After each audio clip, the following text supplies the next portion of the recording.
ಕೊನೆಗೆ ಅನುಭವದ ಮೇಲೆ ಎಸ್ ಅವನಿಗೆ ಜೀವಾವಧಿ ಶಿಕ್ಷೆ ತನಕ ಬಂತು.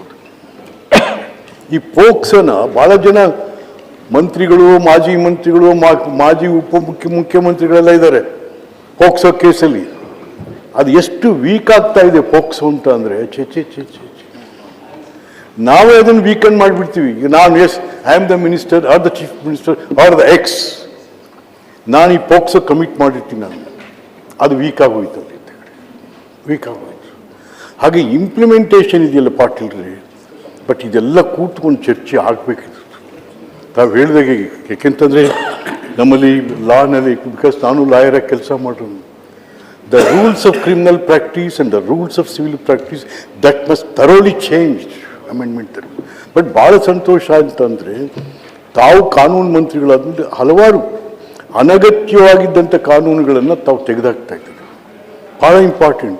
ಅನಗತ್ಯವಾದಂಥ ಕಾನೂನುಗಳು ಅದು ಆ ಇಂಪ್ಲಿಮೆಂಟೇಷನ್ ಮಾಡಿ ಅಧಿಕಾರಿಗೆ ಲಾಭ ಆಗುತ್ತೆ ಹೊರತು ನಮಗಲ್ಲ.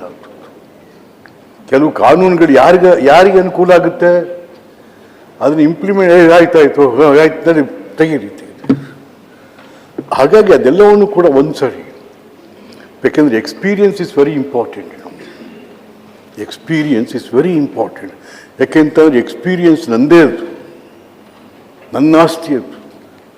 ಅದನ್ನೇ ಅಲೆಕ್ಸಾಂಡರ್ ಕೇಸ್ನಲ್ಲಿ J.C. Alexander, who was the cabinet secretary in the Union government when the Rajiv Gandhi was the premier of this nation. ಎಷ್ಟು ಚೆನ್ನಾಗಿ ಹೇಳಿದ್ರು. ಆದರೆ one can acquire beauty and complexion by inheritance.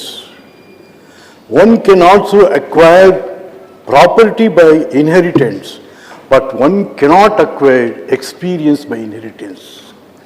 ಒಬ್ಬ ವ್ಯಕ್ತಿ ತನ್ನ ತಂದೆ ತಾಯಿಗಳ ಬೆಡುಗು ಭಿನ್ನಾಣಗಳನ್ನು ಅನುವಂಶಿಕವಾಗಿ ಪಡೆಯಬಲ್ಲ, ಆಸ್ತಿಯನ್ನು ಅನುವಂಶಿಕವಾಗಿ ಪಡೆಯಬಲ್ಲ, ಆದರೆ ಅನುಭವವನ್ನು ಅಲ್ಲ. ಅನುಭವಾಮೃತ ಅಂತ ಹೇಳ್ತೀವಿ. ಹಾಗಾಗಿ ಅನುಭಾವಿಕರನ್ನು ಇದರಲ್ಲಿ ಸೇರಿಸಿ ಹಲವಾರು ರೀತಿಯಲ್ಲಿ ಇದು ಭಾಳ ಭಾಳ ನೀವು ತಂದಿರ್ತಕ್ಕಂಥದ್ದು ಇದೆಯಲ್ಲ, ಇದು ಅಯ್ಯೋ ಎಷ್ಟು ಗಲಾಟೆಗಳಾಗ್ತವೆ, ಏನಾಗ್ತವೆ. ಸ್ವಂತ ಮಗಳನ್ನ